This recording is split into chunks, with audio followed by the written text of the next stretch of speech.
ఇందులో చిన్న చిట్కా ఉందండి. చిన్న పిల్లలు కొంతమంది మునక్కాయ ఇష్టపడరు. ఇలా చేసి పెట్టారంట లొట్టలేసుకుంటూ తింటారు. ఒకసారి ట్రై చేయండి. అండి ఈరోజు చికెన్ మునక్కాయ ఫ్రై చేసుకుందాం. ఎలా చూపిస్తానో రండి చూసేద్దాం. చికెన్ మ్యారినేట్ చేసుకుందాం. ఒక స్పూన్ అల్లం పేస్ట్ వేసుకుందాం. ఒక స్పూన్ పసుపు వేసుకుందాం. ఒక స్పూన్ సాల్ట్ వేసుకుందాం. ఒక స్పూన్ పెరుగు వేసుకుందాం. ఇప్పుడు దీన్ని బాగా మ్యారినేట్ చేసుకుందాం. బాండి పెట్టుకొని ఆయిల్ పోసుకోవాలి.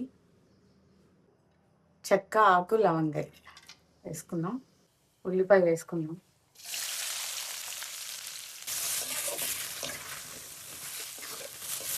ఇలా ఉల్లిపాయ మగ్గిపోయింది. ఇలా గోల్డెన్ కలర్ వచ్చేదాకా ఉంచుకోవాలి. మ్యారినేట్ చేసుకుని చికెన్ వేసుకుందాం.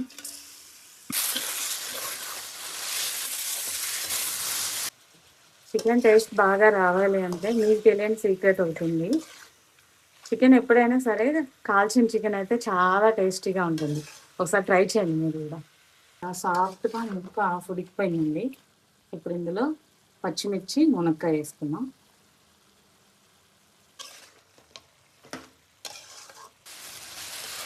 ఇలా చికెన్ దగ్గరికి అయ్యేదాకా తీసుకోవాలి.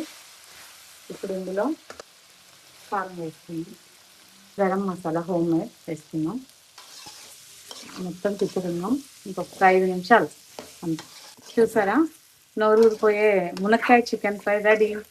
చాలా బాగా వచ్చిందండి. మీరు కూడా ట్రై చేయండి. ఇప్పుడు గార్నిష్ కోసం కొత్తిమీర, కరివేపాకు. ఎమ్మి ఎమ్మి చికెన్ ఫ్రై రెడీ. మునక్కాయ చికెన్ ఫ్రై. ఇందులో చిన్న చిట్కా ఉందండి. చిన్న పిల్లలు కొంతమంది మునక్కాయ ఇష్టపడరు. ఇలా చేసి పెట్టారంట లొట్టలేసుకుంటూ తింటారు. ఒకసారి ట్రై చేయండి.